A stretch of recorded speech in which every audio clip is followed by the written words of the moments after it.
This video is on proofs, specifically CPCTC. CPCTC stands for corresponding parts of congruent triangles are congruent. What that means is that after you've proved your triangles are congruent, then all the other parts are congruent. All triangles have 6 parts, 3 sides, 3 angles. But you only need 3 parts of them to prove congruence by side, side, side, side, angle, side, angle, side, angle, angle, side, or HL. So once you've proved the triangles that are congruent, once you prove them congruent, then you can prove that the other 3 parts are congruent.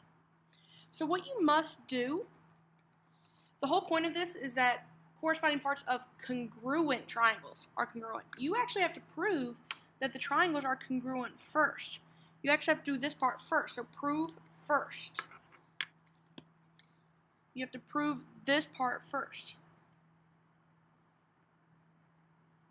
You prove it the same way you've already done by side, side, side, side, angle, side, angle, side, angle, angle, angle, side, or HL.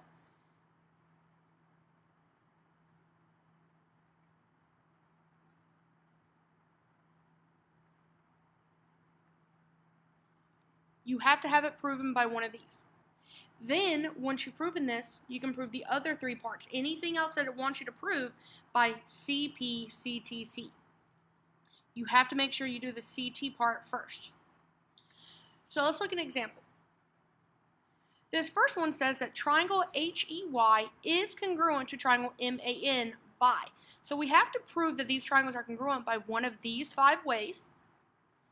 So if we look at triangle HEY and triangle MAN, we have to prove it by one of these ways. So if we look, we have 2 angles, because we have an arc and then we have another set of arcs. Same markings over here. We have 1 arc and then 2 arcs. So that means we know we're going to have 2 angles. So it's either going to be angle, side, angle, or angle, angle, side. Then we look at our side here. If I were to outline this side, it would only touch one of the marked angles. That means that that side is only touching one of the marked angles right here, so it would be angle, angle, side. If we look at this one, this side that's marked will only touch one of the marked angles as well. That means that these are both angle, angle, side. So we can prove these triangles congruent by angle, angle, side, because all of that information is already given to us. We could write a proof saying that all of this is given to us. Now, we have 3 parts that are marked congruent. We've proven the triangles by angle, angle, side. Since we've done this, we can now say that the corresponding parts are congruent, because we've already proven the triangles are congruent. So we can just go to the corresponding parts are congruent. So we've already done 3 parts. What about the other 3? So the question is, what other parts of the triangle are congruent by CPCTC? We've already proven the CT again, so what other corresponding parts are congruent?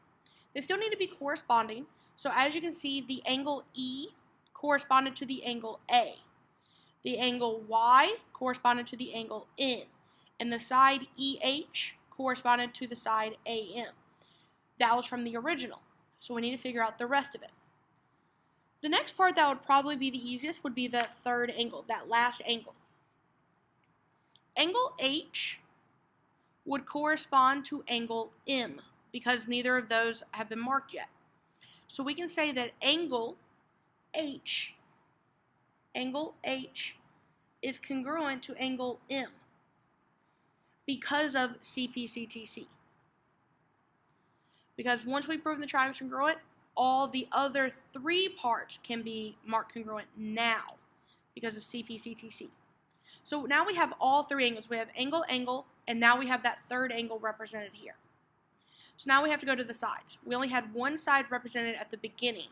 So now we have to talk about the other 2 sides. So the other 2 sides, we can say that segment EY, from 1 arc to 2 arcs, segment EY is congruent to segment AN, also from 1 arc to 2 arcs. So we can say segment EY is congruent to segment AN by CPCTC. Because the triangles are already marked congruent because of the angle, angle, side, so the other 3 parts can be marked congruent. So now that we have one other side, we've done two of them. So we have the original side, and now we've done their second side. Our third side, this segment HY, would be congruent to segment MN, because it went from no arc to 2 arcs. So no arc to 2 arcs. HY is congruent to segment MN. Segment HY is congruent to segment MN by CPCTC. This just explains the other parts, the corresponding parts that are congruent, after you've proven the triangles are congruent. So we'll go to the second example. It says triangle CAT is congruent to something by something. So let's figure out what they would be congruent to. Let's see if we have all of our markings. Remember, you need 3 things already marked congruent to prove triangles congruent by side angle side, side side side, angle side angle, angle angle side, or HL. So on triangle CAT, if we just focus on triangle CAT, cover up the other one, we have arcs. That's what we have 2 of. So we have 1 arc and we have 2 arcs here. Means we have 2 angles, so we should have 1 side. So we have 2 angles and 1 side. Now where is that side located? Is it between the 2 angles or on the outside? So if we again look at triangle CAT, this side, if I were to outline it, it would actually touch both of the marked angles. Both of the marked angles. So this side touches both of the angles. So this would be angle side angle.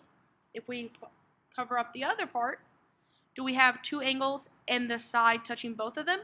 We do. So these would be angle side angle. So what is triangle CAT congruent to? We know it's congruent to triangle. So C has 2 arcs. R has 2 arcs. So we have to start with R. A has 1 arc. A has 1 arc. And then the last letter would be P. So triangle CAT is congruent to triangle RAP by, again, it was 2 angles and the side touching both of them. So it would be angle, side, angle.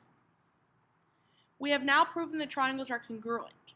We have that 3 parts that are congruent already, and now we can prove that the corresponding parts are congruent. The other corresponding parts are congruent. So right here we have 3 sets, 3 specific things that we can say are congruent. We already have 2 of the angles and 1 of the sides. So let's go ahead and find that other angle.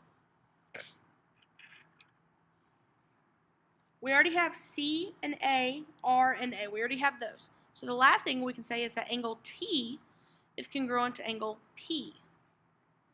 Angle T is congruent to angle P by CPCTC. Again, that means corresponding parts of congruent triangles are congruent. We've proven the triangles congruent up here. So then we can prove the remaining 3 parts of the triangle congruent because the corresponding parts are congruent. So we have all 3 angles marked now. We have the original 2, and now we have this 3rd angle. Let's go to the sides. We had 1 original side, so we have 2 other sides we can mark congruent. So I already have CA. Let's go to segment AT. So segment AT would be congruent to A has 1 arc, T has none. So on this triangle, A has 1 arc, P has none. So it would be segment AP by CPCTC. We can also say CT, because that one wasn't marked yet. So segment CT is congruent to segment. Okay, so C had 2 arcs, T has none. R has 2 arcs, and P has none. So it would be congruent to RP by CPCTC. Now that we technically have the original 3 that were already given to us, and we can say that the triangles are congruent by angle, side, angle, now we can prove the remaining 3 parts of the triangles are congruent by CPCTC.